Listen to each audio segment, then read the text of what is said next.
నేటి నుంచి ఆగస్టు 3 వరకు అమరవీరుల సంస్మరణ వారోత్సవాలు నిర్వహించాలని మావోయిస్టు పార్టీ పిలుపునిచ్చింది. మావోయిస్టు వారోత్సవాల నేపథ్యంలో భద్రాద్రి ఏజెన్సీలో పోలీసులు హై అలర్ట్ విధించారు. తెలంగాణ ఛత్తీస్గఢ్ సరిహద్దులో ఉన్న భద్రాచలం ఏజెన్సీలోని దుమ్ముగూడెం చర్ల మండలాల్లో పోలీసులు తనిఖీలు చేపట్టారు. అమరులైన వారిని స్మరించుకుంటూ వారం రోజుల పాటు అమరవీరుల వారోత్సవాలు జరుపుకోవాలని మావోయిస్టు పార్టీ పిలుపునిచ్చింది. గత 2 వారాల క్రితం 24 పేజీల బుక్లెట్ ను విడుదల చేసింది. మావోయిస్టు వారోత్సవాల నేపథ్యంలో పోలీసుల ఆదేశాల మేరకు భద్రాచలం నుంచి చింతూరు వైపు వెళ్లే బస్సులను కూనవరం మీదుగా దారి మళ్లించారు.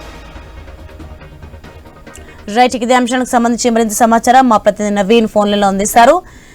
నవీన్, నేటి నుంచి ఆగస్టు 3 వరకు అమరవీరుల సంస్మరణ వారోత్సవాలు నిర్వహించాలని మావోయిస్టు పార్టీ పిలుపునిచ్చింది.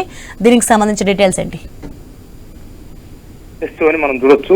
ఇటు మావోయిస్టులు అంటే దేశవ్యాప్తంగా కూడా మావోయిస్టులు భారీ ఎత్తున కూడా ఎన్కౌంటర్లు చనిపోయినట్టు పరిస్థితి కాబడుతుంది. చనిపోయినటువంటి కీలక మావోయిస్టులు మొత్తం కూడా కేంద్ర కమిటీ నాయకులతో పాటు ఇతర రాష్ట్ర కమిటీల నాయకులు కూడా ఈ మధ్య కాలంలో చనిపోయారు. అయితే వారం రోజుల పాటు వారోత్సవాలు నిర్వహించాలని చెప్పేసి మావోయిస్టు కేంద్ర కమిటీ ఒక లేఖ విడుదల చేసింది. అంటే 24 పేజీలతో ఒక బుక్లెట్ అయితే విడుదల చేసింది.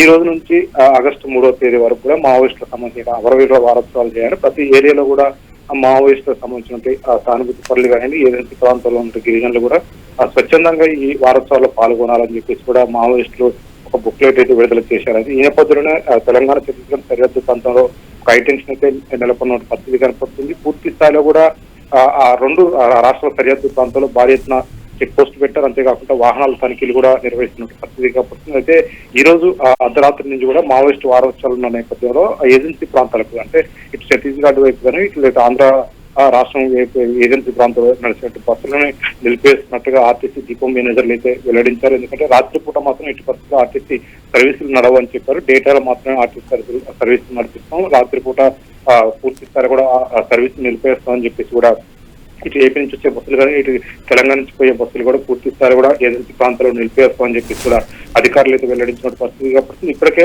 సరిహద్దు ప్రాంతాలు తెలంగాణ ఛత్తీస్గఢ్ సరిహద్దు అడవి ప్రాంతాల్లో భారీ ఎత్తున కూడా పోలీసులు ముమ్మరంగా కూడా తనిఖీలతో పాటు కూమింగ్ కూడా నిర్వహిస్తున్న పరిస్థితి కాబట్టి వ్యక్తులు ఎవరైనా కనుక కొత్త వ్యక్తులు కనపడితే ఖచ్చితంగా పోలీసులకు సమాచారం అందించాలని చెప్పేసి ఇప్పటికే పోలీసులు కూడా భారీ ఎత్తున కూడా వాల్ పోస్టర్లు కూడా వేసినట్టు పరిస్థితి మనం చూడొచ్చు ఏజెన్సీ ప్రాంతంలో. ఎందుకంటే ఒక టెన్షన్ వాతావరణం ఉంది. మావోయిస్టులు ఆ కీలక నేతలు మొత్తం కూడా ఎన్కౌంటర్ లో దాదాపు 7 గంటల 7 నెలల వ్యవధిలో చాలా మంది కూడా కోల్పోయినట్టు పరిస్థితిగా పడుతుంది. వీళ్ళని స్మరించుకుంటూ మావోయిస్టు వారోత్సవాలు నిర్వహించాలని చెప్పేసి కూడా ఒక 24 పేజీల బుక్లెట్ అయితే మావోయిస్టు కేంద్ర కమిటీ పేరుతోటి అయితే విడుదలైనట్టు పరిస్థితి కనపడుతుంది. ఆ రోజు నుంచి ఈ రోజు వరకు కూడా పూర్తి స్థాయిలో కూడా ఈ రోజు నుంచి వారోత్సవాలు ఉన్న నేపథ్యంలో కొంచెం హైటెన్షన్ అయితే ఏజెన్సీ ప్రాంతంలో నెలకొన్న పరిస్థితి స్పష్టంగా కనపడుతుంది. పూర్తి స్థాయిలో కూడా అధికార పార్టీ అంటే తెలంగాణలో ఉన్నటువంటి కాంగ్రెస్ పార్టీ నాయకులు కానీ ఛత్తీస్గఢ్ లో ఉన్నటువంటి బీజేపీకి సంబంధించిన నేతలు కూడా ఎవరు కూడా అధికార పార్టీ నేతలు ఎవరికి చెప్పకుండా ఏం చేయకుండా ప్రారంభోత్సవాలు కానీ లేదా ప్రభుత్వానికి సంబంధించిన కార్యక్రమాలు ఏమన్నా కానీ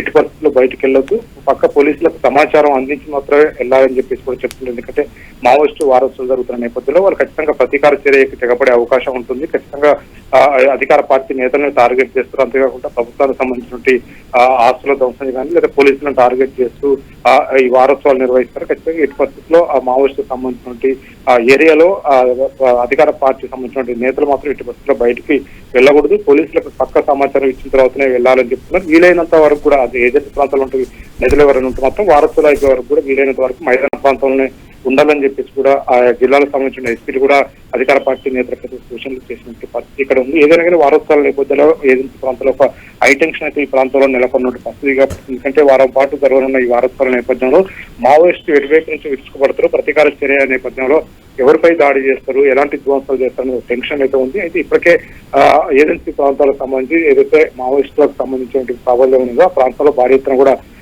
చెక్ పోస్ట్ కూడా నిర్వహిస్తున్నట్టు పరిస్థితిగా పడుతుంది. కొత్త వ్యక్తులు ఎవరున్నా సరే కానీ వాళ్ళ ఐడి ప్రూఫ్ చూపెట్టిన తర్వాతనే రాష్ట్ర సరిహద్దులు కూడా దాటే విధంగా కూడా మొత్తం కూడా చెప్తున్నారు. ఎందుకంటే పూర్తి స్థాయిలో కూడా ఆ రాష్ట్రం నుంచి ఈ రాష్ట్రానికి రావాలన్నా లేదా పక్క రాష్ట్రానికి పోవాలన్నా కానీ పూర్తి స్థాయిలో వాళ్ళ ఐడి ప్రూఫ్ ని కనుక అక్కడ సబ్మిట్ చేసిన తర్వాతనే వాళ్ళు పంపించే పరిస్థితిగా పడుతుంది. ఐడి ప్రూఫ్ లో ఏమాత్రం తేడా ఉన్నా లేదా ఐడి ప్రూఫ్ తారుమారున్నా కానీ వెంటనే వాళ్ళకి అదుపులోకి తీసుకునే ప్రయత్నం కూడా చేస్తున్నారు. అంతేకాకుండా ఏజెన్సీ ప్రాంతంలో ఉన్నటువంటి హోటళ్లపై కూడా గట్టి నిఘా పెట్టారు. ఇప్పటికే భద్రాచలం సంబంధించిన హోటల్స్ పై కూడా భారీ ఎత్తున కూడా నిఘా పెట్టారు. కొత్త వ్యక్తులకు ఎవరికి కూడా రూములు ఇవ్వకూడదు, ఎవరైనా వస్తే పక్క సమాచారం పోలీసులకు అందించాలని చెప్పేసి కూడా ఒక సూచనలు అయితే పోలీసులు చేసినట్టు పరిస్థితిగా పడుతుంది. Right, thank you Naveen.